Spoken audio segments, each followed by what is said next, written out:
The most dangerous move you will ever make, the one that has cost you more dreams, more money, and more progress than any failure you have ever endured, is the move you announce before you made it. You think you are building support, you think you are building accountability, but what you are actually doing is opening the door to a thief that lives inside your own mind. There is a reason why the year 2026 feels so far away right now. Yet for the people who truly understand the laws of power and psychology, 2026 has already begun in the dark. If you want next year and the year after that to be the era where you finally become the person you have hallucinated about in your quietest moments, you need to learn the hardest discipline of all. You need to learn to shut your mouth. I want you to look back at the last time you had a massive surge of inspiration. You know the feeling? It hits you late at night. You see the vision clearly. You see the business, the body, the relationship, the bank account. It feels so real that you can almost touch it. And what was the very first thing you did? You picked up the phone. You texted a friend. You posted a cryptic message on social media about big things coming. You told your partner over dinner. And in that exact second, you felt good, didn't you? You felt a rush of pride. You felt successful just by saying the words. But then, what happened the next morning?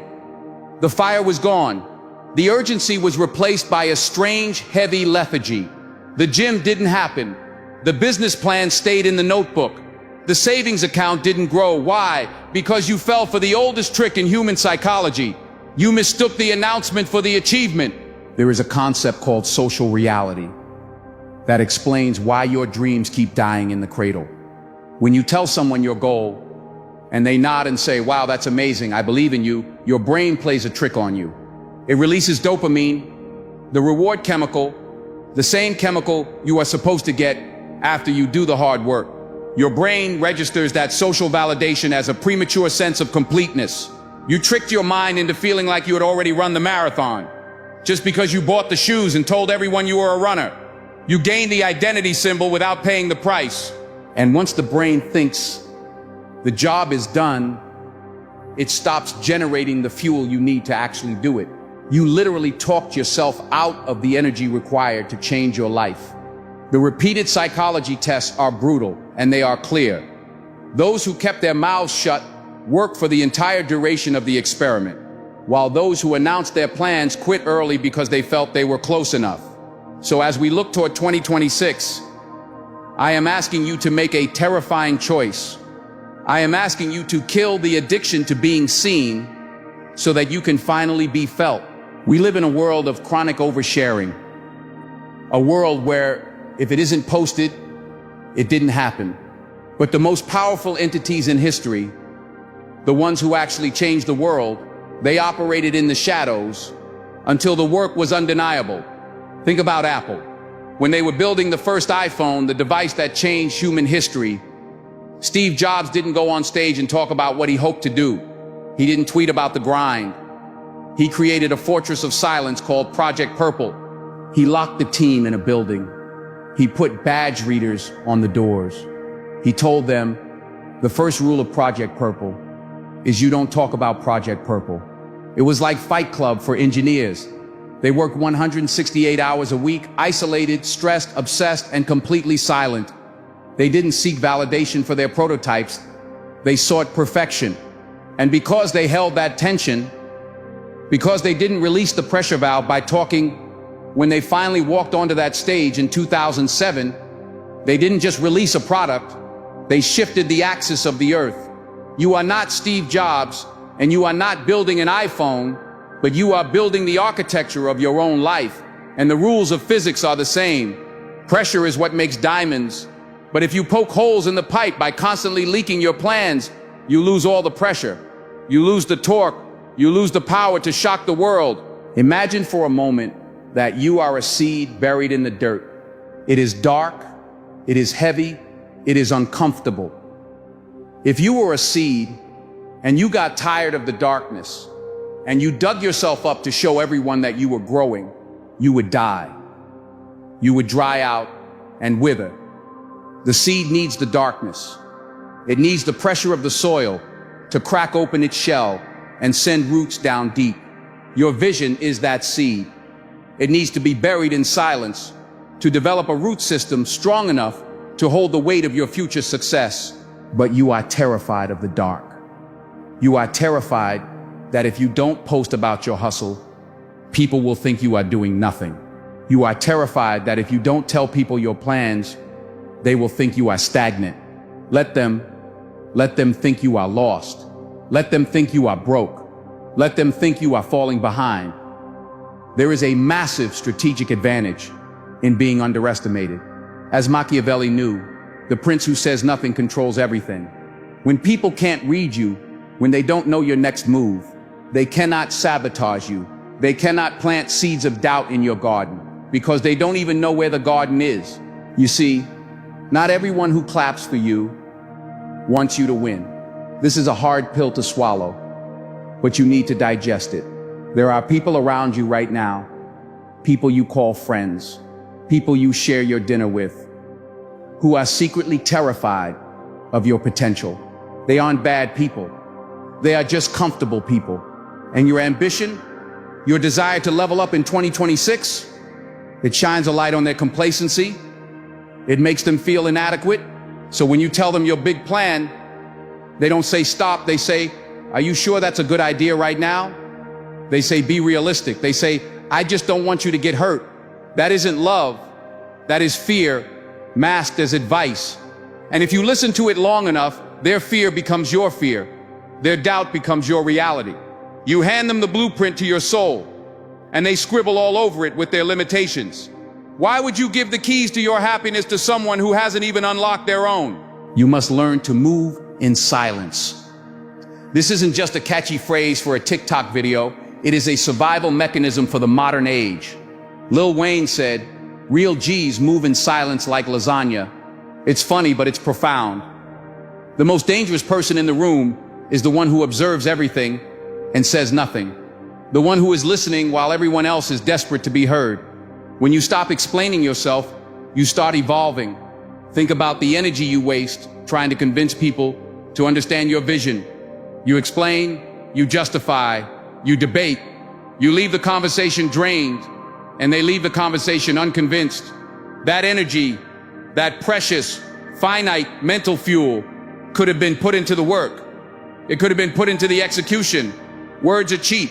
Execution is rare. Look at the masters of this craft. Look at Beyoncé. She is one of the most famous women on the planet. Yet she is a ghost. She doesn't tweet her every thought. She doesn't argue in the comments. She doesn't tell you an album is coming 6 months in advance to get your approval. She works in the dark. She perfects the craft. And then she drops the album in the middle of the night and the world stops. She controls the narrative by saying nothing. She creates a void of information. And because nature abhors a vacuum, the world rushes in with curiosity, with obsession, with awe. You can do this. You don't need millions of dollars to adopt the strategy of silence.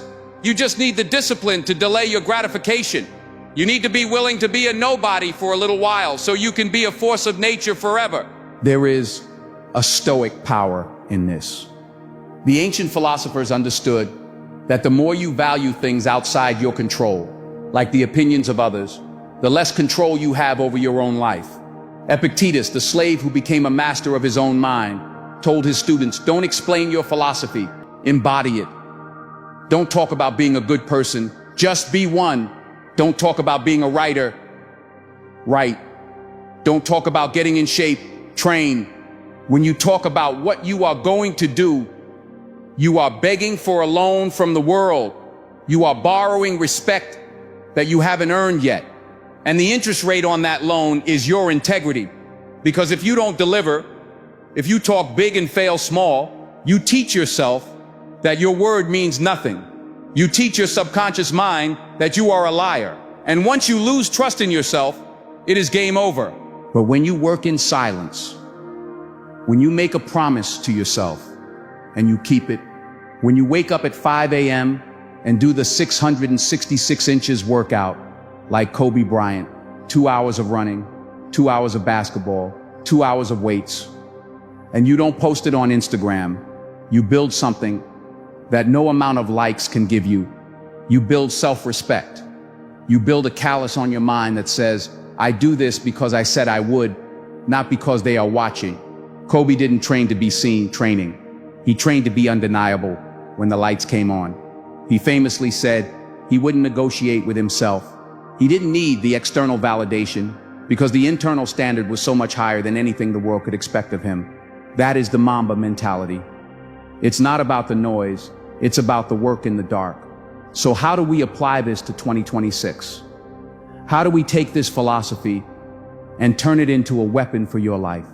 You need to enter dark mode. Dark mode isn't about being depressed or negative. It is about singular focus. It is about unplugging from the matrix of other people's opinions and plugging into your own potential. It means you look at the next 12 to 24 months and you decide that you are going to disappear from the noise. You are going to stop broadcasting your next move. In fact, you are going to stop telling people anything about your finances, your love life, or your next big plan. These are the three things that people love to ruin. If you tell them you're making money, they want a loan. If you tell them you're broke, they lose respect. If you tell them about your relationship troubles, they gossip. If you tell them about your new love, they plant doubt. Keep your private life private. Instead, you are going to pick one major goal for 2026. Just one. And you are going to become obsessed with it. You are going to apply the 20-mile march discipline. Every day, you move the needle. You don't talk about it. You don't complain about how hard it is. You just do it. You need to understand that the gap between who you are and who you want to be is filled with uncomfortable silence. It is filled with boring, repetitive days. The social reality theory tells us that we talk to bridge that gap because we are scared we can't bridge it with work. We talk to soothe our anxiety about being inadequate. We talk because we feel incomplete. But you must learn to sit in that incompleteness. You must learn to look at your reflection and say, I am not there yet, and that is okay. I will not soothe myself with cheap praise. I will earn my way there. This is about accountability. True accountability isn't posting day 1 of 75 hard so your friends can cheer you on. True accountability is looking at yourself in the mirror at the end of the day and knowing whether you won or lost and having that be enough. It is about shifting your locus of control from the external to the internal. When you depend on external feedback to stay motivated, you are a slave to that feedback. If they cheer, you work. If they criticize, you quit. If they ignore you, you wither. Is that freedom? Is that power? No. Power is when you can work in an empty room with no windows and no audience, driven only by the vision in your head. And let's be honest about the people you are trying to impress. Most of them are lost. Most of them are drifting. They are wandering generalities rather than meaningful specifics. Why are you seeking directions from people who have never been where you are going? You have to realize that by 2026, the economy will have changed. Technology will have changed. The world will be different. If you spend this time arguing with people on the internet or trying to prove you are right to people who don't care, you are going to wake up left behind. The world is ruthless. It rewards results, not intentions. It rewards the finished product, not the blueprint. Imagine you are an architect. You don't invite people to live in the blueprints. You don't throw a party on the empty lot. You dig the hole. You pour the concrete. You erect the steel. You put up the drywall. It is messy. It is loud. It is ugly.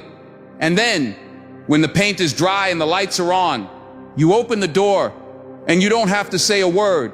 The building speaks for itself. Be the architect of your life. Stop inviting people to critique your blueprints. They don't understand the engineering. They don't see the vision. They just see a hole in the ground and tell you it looks like a grave. But you know it's a foundation. There is a freedom in this silence. When you stop performing for others, you can finally start being honest with yourself. You can admit what you don't know. You can make mistakes without the fear of public embarrassment. You can pivot. You can change your mind. You are fluid. You are water. But once you announce a path, you are frozen. You are stuck trying to defend an identity that you might have outgrown 3 months ago. Silence gives you the room to change. It gives you the space to fail, and you will fail. Failure is part of the process, but failing in private is a lesson. Failing in public is a spectacle. Why add the weight of humiliation to the weight of learning?